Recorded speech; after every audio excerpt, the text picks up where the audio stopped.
welcome to the Heuser Clinic podcast. I'm Dr. Louis Heuser, and we're here at the Heuser Clinic where we focus on fitness and nutrition.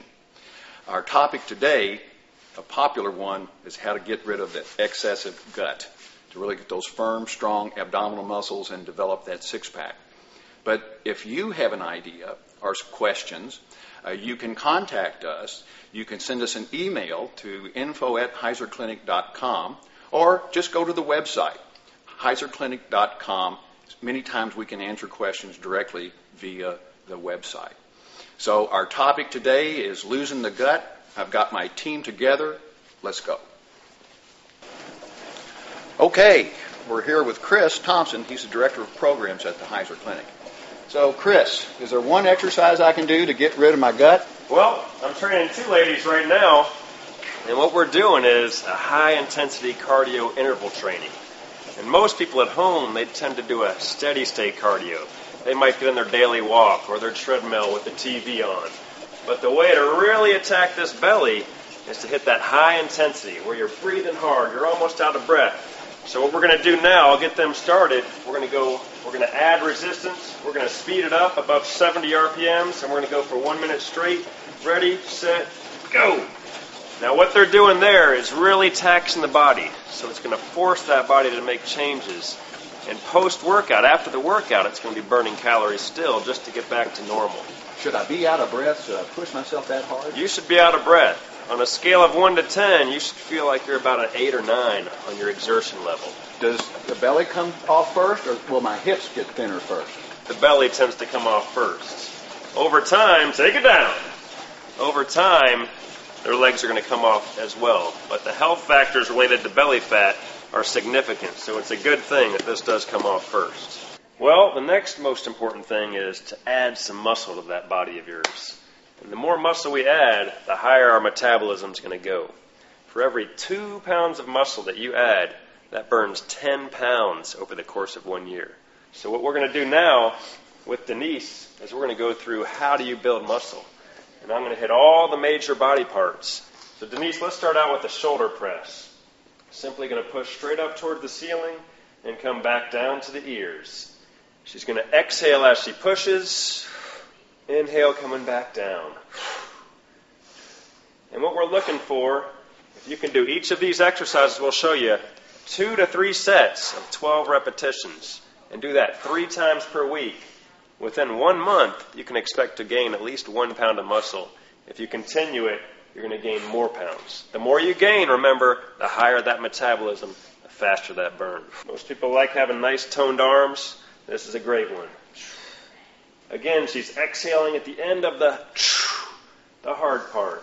When she's keeping her elbows in nice and tight to the body, that really forces the bicep there to do the work.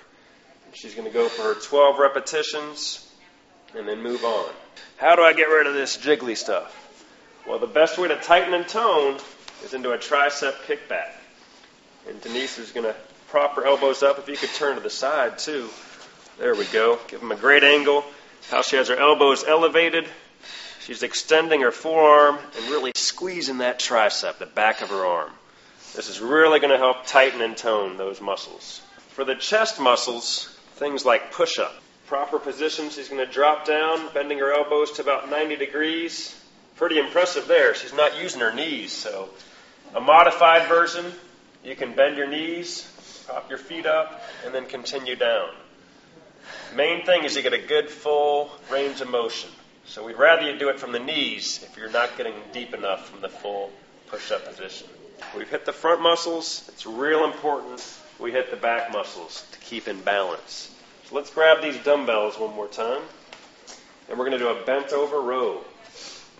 And notice her nice flat back position. There's no round there. So the back's in a good solid safe position. And her main focus here is she's pinching her shoulder blades together, squeezing that back, and getting those back muscles engaged. Very good. So we keep a really good balance from the upper body, from the chest, and the back. So we've taken care of the upper body. Now let's hit the lower body. So the number one exercise you can do is a body weight squat. And the most important thing with squats is our knee position. We do not want our knees to move forward out over the toes. That's why so many people say they can't do squats. So let's try a squat where we keep our knees from moving forward. And the way she's doing that is she's hinging her hips backwards. Very good. So she's pushing her bottom back, hinging her hips back. She's staying balanced over her feet. She's counterbalancing herself by having her arms out. And this is attacking the entire thigh, front and back. Great exercise. If you can do this 3 sets of 12, 3 times a week, you're going to notice some great tone and some added muscularity to your thighs. And then one last one for the calves. We can't neglect the calves. As simple as a calf raise, coming up on her toes, as high as she can. Give it a tight squeeze at the top, working that calf muscle. Gives you that nice tone in the lower leg. You can go for 20 repetitions with a calf raise. So all those exercises right there, as simple as that, just 3 sets, 12 or so reps, 3 times a week. That's how we're going to build that engine. That's what keeps the body fat off for the long term. Well, now that we've burned that fat off and we can see our abs, yes, we want to work those abs so we can get that muscular tone. And we don't want to just hit one abdominal exercise. We want to hit the whole area. So we're going to start with the top of your thighs, the hip flexors, which ties very well tightly into the lower abdominals.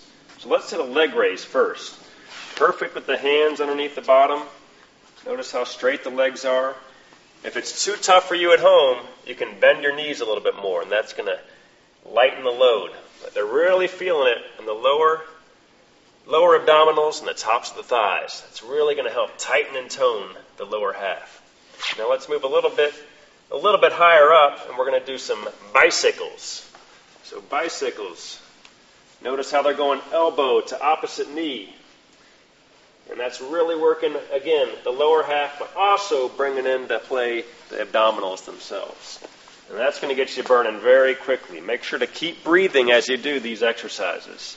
Very good, very good. Now let's do a traditional crunch.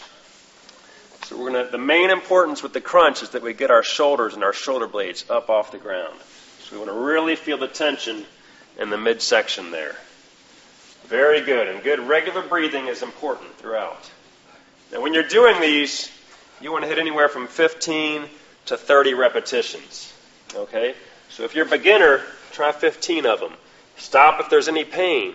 And over time, work to where you can hit 30 or so repetitions. All right, let's show them one more on this side. A real tough one. It's called a Russian twist. Going to hop up. We'll see 2 different versions. Peggy will show us the off-the-floor version, Dr. H on the floor version. Let's go ahead and start twisting our shoulders side to side there. So Peggy's giving great rotation, and that's working not only the abdominals, but the oblique muscle on the side as well. So if you want to have nice toned and tight, no more love handles, the Russian twist is great. Dr. H is doing a semi-easier version. You could call it the squirm on the floor. And he's, again, attacking those same oblique areas as well as the abdominals by keeping his upper body up just a little bit. So we're really hitting that whole area. Now, one thing, guys, if we work the front side, we've got to do a few things to make sure the back stays balanced. So let's flip over. So arms up top, legs extended. We're going to raise our bodies as high as we can, nice and smooth. Up and down, go ahead, and then down. Hold it for a good 1/1000.